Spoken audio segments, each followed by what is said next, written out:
Well, welcome back. This is my third entry, all about the G8 Summit here. This is Maikiru, Michael, Maikiru Kitty, whatever you want to call me, except for loser, again, because it hurts the heart. Thank you for coming this far, reading or listening to my first post, which was, update on my life, and then my previous rant about the school board system here in Japan. Now you get to hear me rant about the G8 Summit and Japanese racism. Yay! So, I'm just gonna get some information here. I'm gonna keep talking while I do it.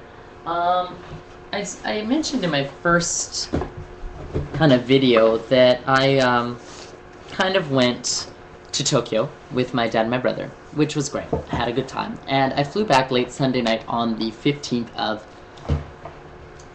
June, this month, on the 15th. And flew into Chitose Airport, which is the major airport here in Hokkaido, the largest one. And it's where I flew out of when I was going to Tokyo, and I flew back to so I could come home. While I was departing the gate, I got stopped by the police.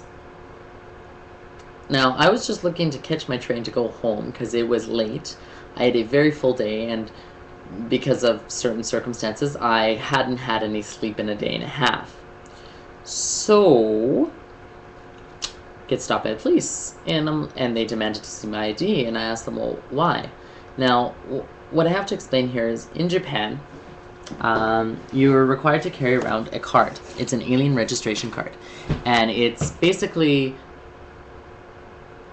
like your passport in card form. It has all your visa information on it, your address, who you are, and your actual passport information on it. So anyways, there is a lovely set of laws protecting us having to show it. Now, in Japan, everybody likes to ask for your ID. By law, you don't have to show it. And I just have something I printed off here. If somebody asks for your ID, a hotel, JR staff, or member, you can tell them that they cannot demand, that only the police can demand it under the foreign registry law. Foreigners, when asked to show their foreigner cards by immigration officials, police, Coast Guard, or any other national or local public official or group empowered by the Ministry of Justice as part of the execution of their duties, you must show your card. Okay. This is understandable. Please stop me. They asked me for my ID. Okay. I was just leaving the gate, and they told me that because of the G8 Summit, they were asking cards of all foreigners. The ID of all foreigners. Okay? Next, if the police ask you for ID, you can ask why. And I asked them why, and they told me it was because of the G8 Summit. A police officer is able to ask for a person's ID, but only if based on reasonable judgment of a situation where the policeman sees some strange conduct and some crime is being committed, or else he has enough reasons to suspect that a person will commit or has committed a crime, or else it has been acknowledged that a particular person knows a crime will be committed. In these cases, a police officer may stop a person for questioning. Now, when I asked them why, and I'll just read out who it was, just so everybody on the internet can know who this guy was. I was stopped by Iwamura Takahiro, or Takahiro Iwamura, and his police badge number is 509094. And I asked him, why are you stopping me? And he's like, well, he said that they're only going to that they're stopping all foreigners because they don't know if we're terrorists or not. Terrorists or not. They do not know. How do we know that you're not a terrorist, is what he told me. So apparently, just being not Japanese equals terrorist. Funny, in Japan currently, the only terrorist acts that have been committed by Japanese citizens. And of those Japanese citizens, because there's Japanese citizens that, for instance, have naturalized and have been from other countries or whatever, Japanese-born, Japanese-descended Japanese are the only ones who've committed terrorism in this country. Okay? I asked him, why are you asking for my ID? It's like, why aren't you stopping other people? He only stopped me and there was other foreigners being stopped on the plane. They only stopped foreigners. And I asked, why are you only stopping foreigners and not stopping Japanese people? Well, because we don't know if you're terrorists or not. And I said, that's not right. That's segregation. That's racism. And he said, and I said, why don't you, if you were asking Japanese people, I wouldn't have a problem. Random checks because of a G8 summit, that's fine. I'm okay with that. I'm all against protecting against terrorism, right? He said, well, if they look suspicious, we will stop them, but otherwise, no. So, instantly, because if I was the same as everybody else, because by having the alien registration card and being a resident here, I'm technically on the same level as Japanese. I am A, for just being white, suspicious, and B, just for being white, I'm a terrorist.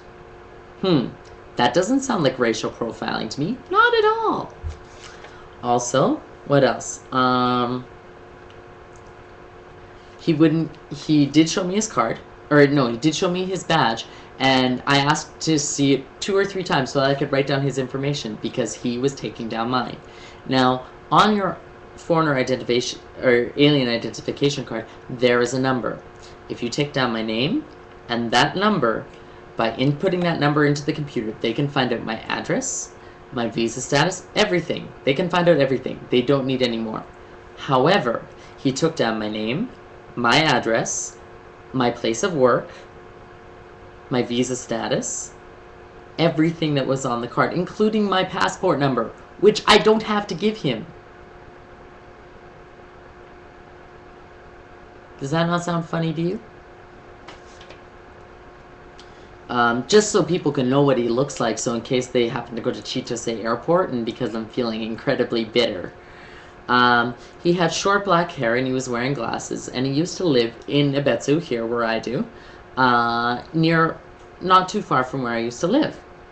And he said he was born in the year Showa 46, which would make him 37 years old, which is pretty good because I guess he was mid to late 30s, so bang on for my age guessing. He also didn't know they were doing English in elementary schools in Ebetsu, or in Japan at all, which is odd because it's all over the news. In fact, in 3 years, it's going to be mandatory all over the country, so that's big news. 2, he had to write down all my info, which he didn't need to do, which I mentioned already. And also, I had a change on my card. My original foreigner card had said that I was an exchange student and I lived at a different address than I do now.